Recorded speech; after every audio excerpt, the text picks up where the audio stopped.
Hello, my name is Rebecca, and I'm an American English teacher. Do you know this song? Almost Heaven, West Virginia, Blue Ridge Mountains, Shenandoah River, take me home, down country roads. It was my favorite when I was a little girl.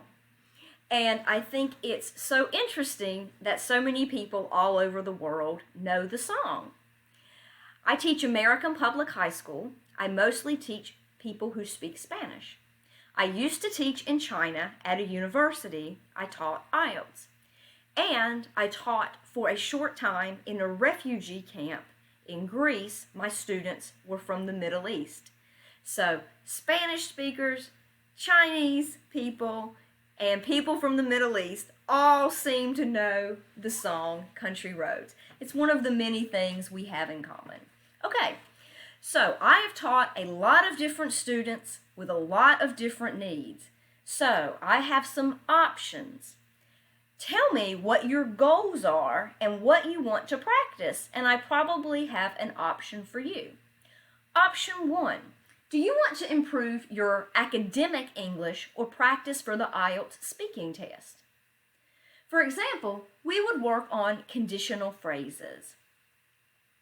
What would you do if you lived in another country? As long as I could make friends, I'd be fine in another country. Provided that I'm not lonely, I could live in another country.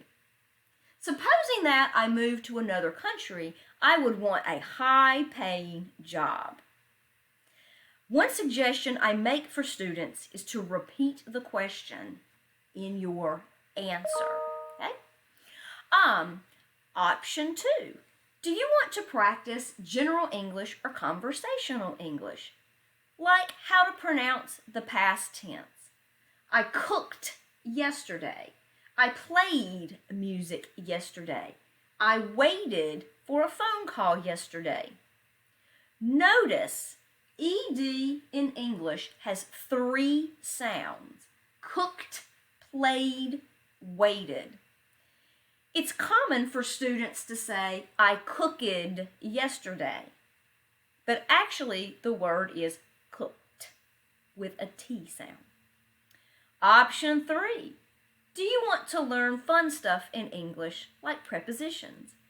Knocked on, knocked over, and knocked up all have 3 different definitions.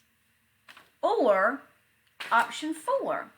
If you only know 1 or 2 words of English, or if you speak a language that doesn't use the Roman alphabet, I can help you with your ABCs and 1, 2, 3s and other common phrases. So, if you think any of this would be useful for you, I look forward to talking with you about what your needs are so we can make the lessons valuable for you. Please schedule an appointment with me, and I look forward to being your teacher.